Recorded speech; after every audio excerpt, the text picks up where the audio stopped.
Hey everybody, I am so incredibly excited to be with you tonight. This is a YouTube live and I hope you've been watching some of the new videos that we've been putting up.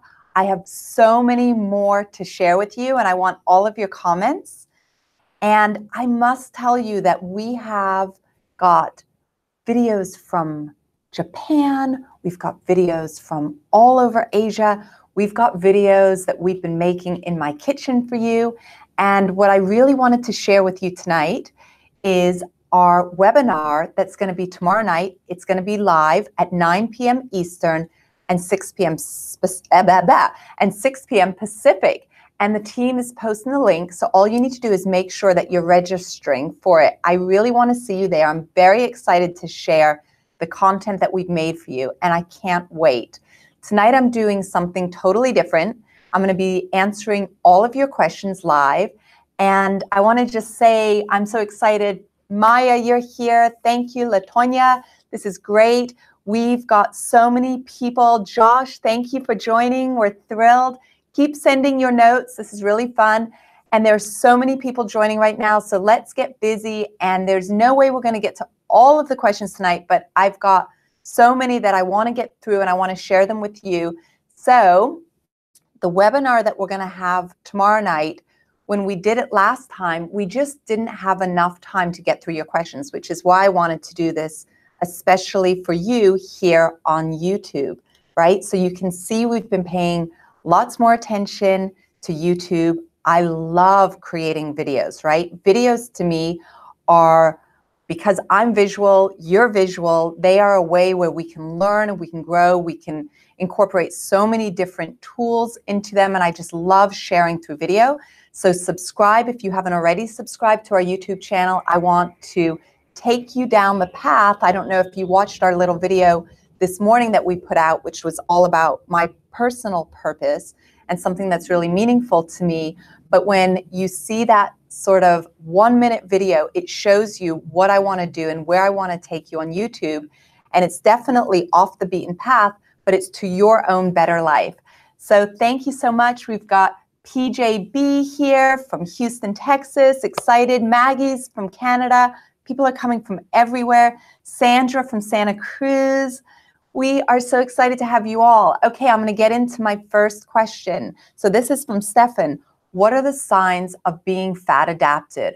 Awesome question. I love it. In fact, I was on the phone this morning at 8 a.m. first thing this morning with some of the most brilliant PhDs that are experts in fat adaptation. And I was asking them that exact question because I have some very smart friends of mine that are in the health and wellness space that have been telling me recently, like, I'm really struggling to get my ketones up, to get into a place of ketosis. So how do you know that you're actually fat adapted? Well, there are different levels of being fat adapted. And what you can achieve in the first week versus what you achieve in the first month versus what you achieve in the first 6 months are all different levels of being fat adapted. So when you start eating fat instead of glucose as your main source of fuel, you can notice all sorts of different things. For example, you may notice that you're a little bit more sluggish. A lot of people will notice that they have the keto flu. A lot of people will notice that they're not necessarily losing weight. These are all some of the effects of not being yet fat adapted. When you are fat adapted, you can consume up to 85% of your calories from good fat, and you will know that you have more energy. Your microbiome, so your overall immune system, is more effective and it has been heightened. You may also notice that you're firing on more cylinders, meaning your brain is working better, you have more energy, you have more focus. Those are all signs of being fat adapted. You also know that you are at your ideal weight. So you're not feeling the same effects of getting like a little bit of that sluggishness that comes after you eat a meal. So I know I'm fat adapted when I was into ketosis for about a month, right? It took me time because it was very uncomfortable and slightly disjointed up until that point. But once I had been doing keto for 6 months consecutively, I achieved much more of the depth and the breadth of being fat adapted, and the reduction in inflammation, the improvement in many of my markers. And today, when I was having this conversation with this top PhD, she was saying to me, being fat adapted is great, but you don't necessarily, unless you're an athlete, want to go in and out of ketosis. So you don't necessarily want to have that one like cheat day or whatever you call it when you're taking in high levels of glucose and then switch back and forth. So fat adaptation is incredibly important to sort of keeping all of your systems functioning at the highest level once you go there as well. So the next question we have is from Michelle, and it says, I am losing weight slowly even though I'm in ketosis, not sure what to change in my diet. Well, a lot of times when you're losing weight more slowly than you want to, and you are in ketosis, the science is showing us that you may not be getting enough calories. So you may need to increase your good fat calories in order for your body to lose more weight. And that sounds contradictory, but that is one area that you might want to look at.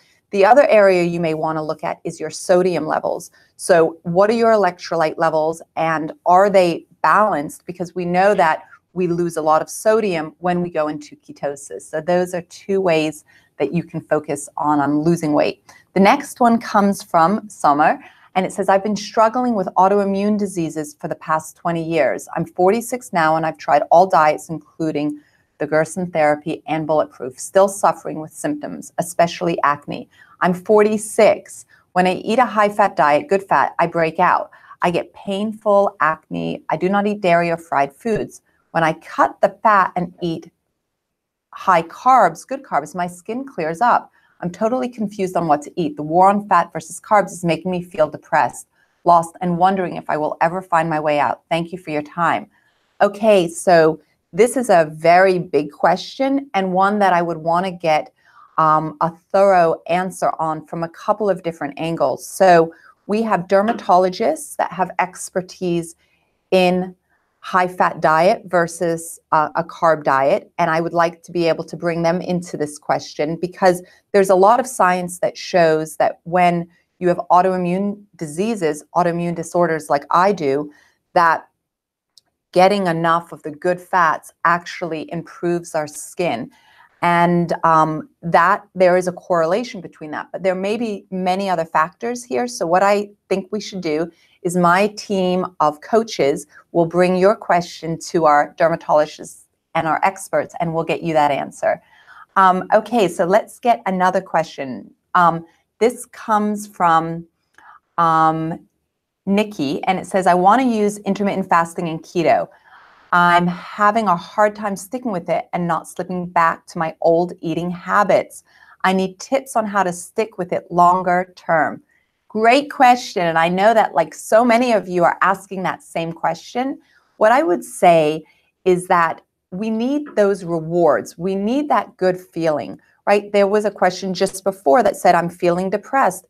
A lot of times when you go from a high carb diet to a high fat diet, while it has been shown in research, Dr. Dominic D'Agostino was just recently telling me that it reduces anxiety, and I've looked at that research, but there are other people that say it sort of puts them into a state where they're not experience as many of the highs and the dopamine production. So it's a very good question. How do you stick to these different programs? And I think it comes from variety. So a ketogenic diet doesn't have to be boring. It can be very interesting. So if you want to have the treats on the ketogenic diet, like there are amazing, amazing ice cream recipes, which I shared on the Dr. Oz show. It's on our website. I'll post it up on YouTube. I just posted a recipe for these little candies that are keto that you can make. They're on my YouTube channel, these little gummies that we make and that I love. So giving yourself all sorts of treats where they are great on a high-fat diet, I think is really important. Not telling yourself, no, you can't have these things. Instead saying, how do I do this differently? I'm going to be posting this week on YouTube a keto bread recipe, which just thinking about it makes my mouth water, but it's a perfect example of not having to say no. Like, I'm gluten-free as well as being keto, and so bread is almost like a 4-letter word to me. And so we as a team, my team of dietitians and nutritionists and keto experts, came together and made this amazing, amazing bread recipe. So those are the sort of things that keep us interested. I'm a foodie, and so I don't want to tell myself I can only eat certain foods. I have to restrict myself. And keto is not about restricting, it's just about shifting and then really incorporating that into your life and getting that higher level of energy, that better sense of well-being. Okay, so here's a question from Kimberly. Can I drink bone broth during an 18-hour fast while doing keto? So when you are fasting, Kimberly, I do not encourage you to be drinking bone broth because it's a different type of fast. So you can do a bone broth fast, but when you're doing an 18-hour intermittent fast, you really want to be drinking water during that time. And you can, like a lot of people will drink just plain tea or they'll drink plain coffee. But I find that if I can just drink water during those 18 hours, then I'm getting the most out of that intermittent window. Oh, good. You guys are answering each other's questions, which I love. So that's the other thing I want to say. You know, tomorrow night when we have our free webinar, and the link is right in the list below, but when we have that, I want you to really see how community is everything, right? So answering each other's questions, supporting one another, we all have that ability to really sort of build and guide each other. And the experts that we have on our team, the researchers, the PhDs, the caring, kind individuals that sit behind their desk or sit in the laboratory for 20, 30 years are the ones that are really giving us these small insights and interesting bits of information that can transform our health and transform our life. Did you know, there's a question here, you know, about heart and heart health. Did you know that your heart loves fat? It is its preferred fuel. So once you can get fat adapted and you can get into that ketogenic lifestyle, you're actually nourishing and supporting your heart with the good fat. Okay, so let's see, any more questions that we want to pull up there? Let's see, I want to answer some of those. How to increase, okay, so here's a question from Maya. How to increase ketones. I even tried IF followed by very high fat days with lots of oils and avocado and not much else, and only 0.8 blood ketones. Okay, well, first and foremost, 0.8 is awesome. And I'm very excited to hear that you're at 0.8. So when you test your blood ketone levels, anything for everyone to know, anything above a 0.5, a 0.05 is ketosis. So you're in that fat burning phase. When you're at a 0.5, you're really helping your body to burn body fat. When you go above that, you're starting to go into more of the therapeutic levels. When I do, let's say, a water fast, a 5-day water fast, I typically will test mine every day, and then the other people around me that are also doing the 5-day water fast will test their levels. And what's really interesting is my levels may be very different on day 2 than other people around me. So depending on how fat adapted you are, how your metabolisms are working, what your electrolyte levels are, there's many, many factors as to how many ketones you're producing. And there are specific tips, like there's a whole focus right now that I have in my life on how well am I absorbing and utilizing those ketones, and then how many ketones am I actually producing. So keep making the effort. The more fat adapted you get, the more effectively you will produce and then also utilize your ketones. So keep up the great work. Okay, so let's see what's next. This is from PJB. I must say that keto has cleared up my psoriasis and my anxiety episodes that I thought were normal, and they totally disappeared.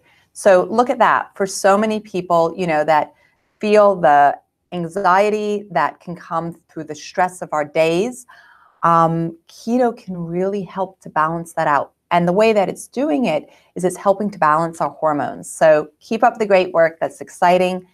For those of you that haven't joined up for our webinar, our free webinar tomorrow night, I'm very excited to have you join. We've got tons of new information and content all around keto and the ways that we can really transform our health, the journey that we're taking together. It's all very, very exciting. The next question I have here is from Sean. Hi, Sean. Thank you for your question. And the question is, I'm tired, I'm worn down. I have 7 children. Bless you. I've got 4, and I'm overwhelmed with even 4 to raise and a dear husband to care for.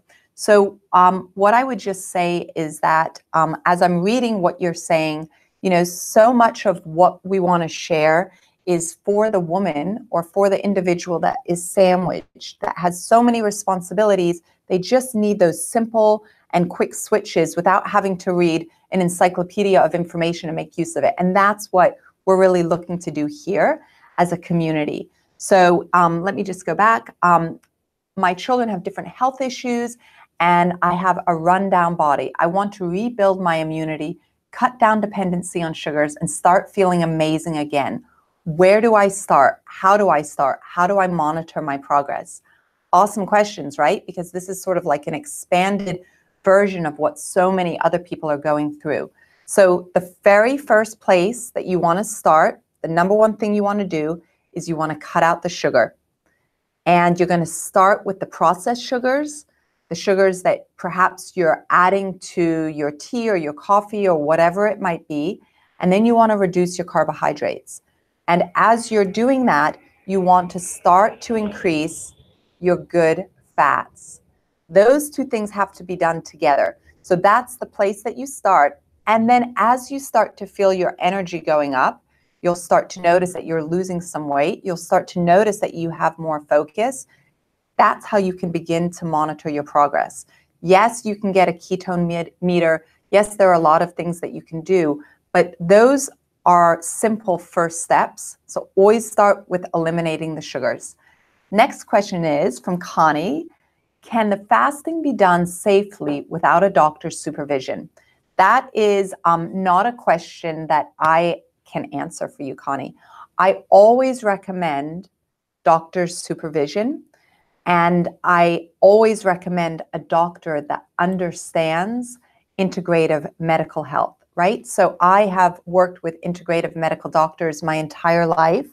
I'm very blessed that my parents had me do that as a little girl with my autoimmune disorders. It allowed me to really get to the root causes of what was going on. But I would say when it comes to fasting, you should always feel free to speak with your doctor. And the beautiful thing about fasting is something that we have done forever, right? Our ancestors were doing it. It's done throughout many, almost all religions. It's done in religions without doctor supervision. And that's been going on for forever. And if you also think about just the simple fact that we naturally as hunter and gatherers were either in a state of feasting or famine. So this is a natural process for our body, but you can always speak and work with your medical doctor. That's what my CFO did. And Bill Stevens went to his doctor. He has autoimmune diseases, and he went to his doctor and he said, I want to do a 5-day water fast. And his doctor gave him permission, and he went through it, and he's done many of them since then, lost over 68 pounds, gotten off almost all of his medications. So there are thousands, tens of thousands of stories like Bill's. The next one comes from Catherine. What is your view on liver cleanses, Epsom salts followed by juice or grapefruit and some amount of olive oil? Is it something that you do, you recommend? Also coffee enemas. What are your views on kicking off a detox with the above methods? Those are great questions. And I've done all of the above. What I would say is Dr. Chris Shade, who was part of the Real Skinny on Fat, our docu-series, and I'll speak a little bit tomorrow about him in our live webinar. So sign up for that if you haven't already. I'm very excited for you to join. I think they all have a place, and depending on who you are and what you're needing to do as far as detox process goes, they can all be valuable. So my thought there is continue to explore. I take Epsom salt detox baths almost every single night. I use magnesium in high concentrations to help that detox process. There are many things that I'm doing all the time to help my body to detox. And I've done 10-day cleanses, fasting cleanses with coffee. So there's a lot of good science. There's a lot of good data. There's a lot of good testimonials. And we should see also, what the newest research is sort of in those areas. So stay tuned. Over the next couple of weeks, we'll be bringing you more information there.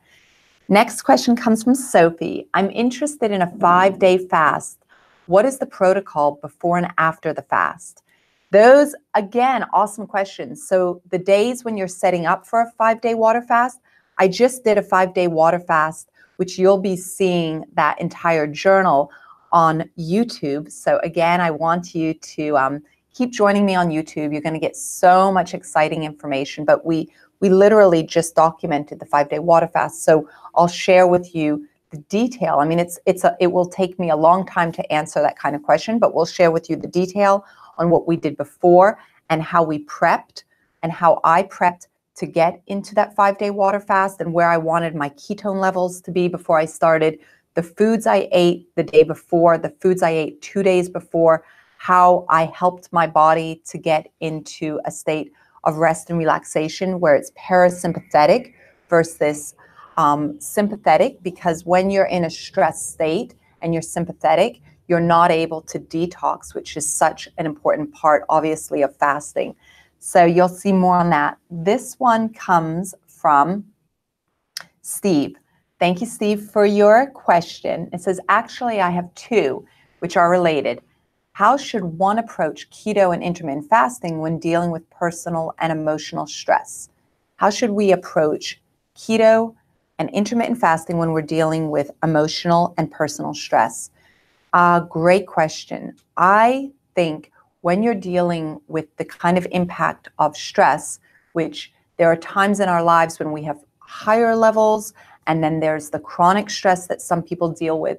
My major focus is to help all of us, including myself, manage the stresses of our daily lives, the stresses of the digital worlds that we live in, the stresses of the lights, the exposure to the lights that we have every day, the blue light stress, the challenges we have with really allowing our emotions to come up and out. Keto diet and intermittent fasting help me, and I believe they help many people deal with emotional stress and environmental stresses. So I almost would say, and I say this to myself and I would say it to you as well, Steve, double down on focusing on helping your body to release and get into that relaxed state so that you can really start benefiting from intermittent fasting and all of the other things that come with different levels of fasting. Okay, so this question is from Dawn. I am a mostly healthy 59-year-old woman who many folks say look like I'm in my early 40s. Awesome. I'm not surprised, but my weight is the issue. I've gained 40 pounds over the past 10 years, all the while using bioidentical hormones, balancing my thyroid with natural meds. I don't eat sugar. My weak spot is crackers and salty chips. I have pretty good willpower most of the time, but still I don't seem to kick the habit 100%. I do resistance work and yoga a couple times a week, which has no effect on my weight, it seems. I eat 2 meals a day within a 7-hour window after intermittent fasting for 17 hours. What am I not doing? Okay, amazing question. And again, this was one of the main focuses of the dialogue I was having first thing this morning with 2 of the PhDs that I work with, actually at Jacksonville University. We were talking about when you are postmenopausal, how different the metabolisms in our body sort of affect our health. So this is a big question, and this is a question that I want to save for the researchers so that we can really provide you with bigger answers. But what I would say is the challenges with balancing the hormones at whatever stage of life you're in, And then when you're taking the bioidentical, it adds a lot of complexities that need to really be addressed. And there is science that is addressing it right now. Like there is a study that I was looking at just this morning that was done on postmenopausal women. And what it was showing, it was actually a meta-analysis. And what it was showing was that when you eat a ketogenic diet, it does help to balance your hormones at that time. So it will help to increase the hormones that have declined with menopause, but it also helps to reduce cravings and hunger, which means that you do lose weight. So the science says if you're postmenopausal, you can lose weight on the keto diet. And that, again, was a meta-analysis. So it was a large group of clinical studies put together. So we'll keep sharing with you on that one. This one comes from Nancy. Actually, let me see. So there's questions about what form of magnesium supplement is best. I've been getting that one a lot. Epsom salt baths give me an upset stomach. Yeah, you might be putting too many Epsom salts in there. I want to post a little bit on what type of magnesium supplements are best, because I'm a huge fan and I really believe in them. And they've changed my life. And as we all know, most of us are deficient in magnesium. And when we take the magnesium oils or the salts or we ingest them, it actually can impact up to like 600 different reactions in our body. So they're very, very important. There's questions from Claire. Where is the link? You should see the link attached. This is so much fun. I'm so excited, you guys. I've got room for like 1 or 2 more questions. So hi, Naomi. I'm from Texas. This is very exciting. Okay. Colloidal mineral supplementation. There's a question on that. Any opinion on colloidal mineral supplementation? Yes, I've got a lot of opinions, but again, you can go to my website and you'll see we've got blogs written on that. Judy, here's a question. This is what we're going to answer. Traveling lots for my business and need lots of energy to sustain the demands I face. So I want to lose some weight, which would help with energy levels. How do I get through initial fasting periods? Awesome question. I think traveling sort of complicates the whole process so much because your rhythms can be messed with. I know for me, when I'm in the airports, it becomes more stressful and I'm looking at different food options, which I wouldn't normally give myself. So the long and the short of that is, if you're wanting to really like support your body when you're putting this additional stress on, keto and how you sort of jumpstart the energy and the weight loss during that time period is being on a strict ketogenic high-fat diet. So when you travel, keep those macadamia nuts in your bag with you. I like to travel with avocados. I travel with my Epsom salts. I travel with my minerals. I travel with my electrolytes. I sort of take my life at home and just minimize it and make it smaller and bring it along with me on the journey. And it can make a huge difference. Okay, so that's it. I loved being with all of you guys tonight. That time just flew by so fast. I can't even get over it. I'm so excited to join you on YouTube. And we are going to have so many more fascinating videos from all over the world. I've been traveling to incredible countries. I've got a whole roster of additional countries that I'm going to be going to over the next 6 months. And I want to take you on that journey. We're going to go off the beaten path. And the goal is to really take us to a better life. Good night, everyone. Hope you're well.